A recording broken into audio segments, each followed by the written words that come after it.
Mapagpalang araw, ito po si Daryl and welcome to City Favor Vlogs. Espesyal ang ating biyahe ngayon dahil ito ang ating debut video showcasing the tourist attractions at mga sikat na kainan dito sa San Pablo City, Laguna. Everything that you can enjoy as you live here in San Pevi. San Pablo City is located in the southern portion of Laguna Province and is considered one of the oldest cities in the Philippines. At bilang ang San Pablo ay tinaguri ang City of Seven Lakes, pasyalan natin ang pinakamalaki sa 7 lawa ng San Pablo, ang Sampaloc Lake. Ang Sampaloc Lake ay may sukat na 104 hectares at may palalim na lupa pagitna na umaabot ng 27 meters, indikasyon na ito ay isang bulkan noong kauna-unahang panahon at sa kalaunan ay naging lawa na. Araw-araw, napakaraming tao ang bumibisita dito at libang na libang sa pamamasyal.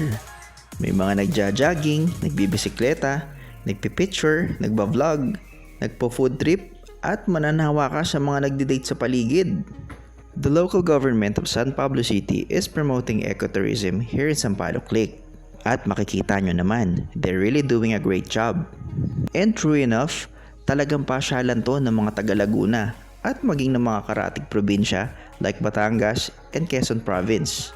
And even Metro Manila ha, swak na swak talaga ang kombinasyon ng masasarap na pagkain at relaxing view. But for me, ang pinakagusto kong ginagawa dito ay mag-meditate, mag-emote, or simply gusto mo lang ng katahimikan. The best talaga ang simoy ng hangin dito sa Sampaloc Lake. Sabayan mo pa ng breathtaking mountain view ng Mount Banahaw. Indeed, the best place to relax, reflect, and have peace of mind. Siyempre, sa bawat lugar, meron palaging kwentong bayan yan. Sabi sa kwento, dati raw itong isang malawak na kalupaan na pagmamayari ng mag-asawa at punong-puno ng mga sampalok.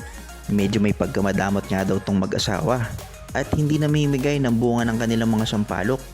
At isang araw, isang diwatang sumubok sa mag-asawa. Naganyong matanda ito at humingi ng sampalok. Siyempre, bilang madamot niya ang mag-asawa, hindi nila binigyan ng matanda. Bilang parusa, pinabaha niya ang buong lugar.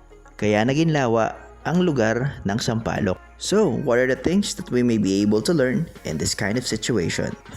Biro lang po, ibang vlogger po yun. Umpisa pa lang po yan sa marami pa natin papasyalan around San Pablo City. So, kung napapaisip ka na ngayon na para bang masarap tumira sa San Pablo City and to see more of these videos, just follow and like my page. Pakicheck na rin ang iba't ibang unit na ino-offer namin dito sa San Pevi along Maharlika Highway, San Pablo City, Laguna. Once again, this is Daryl of City Favor Realty and see you on my next video.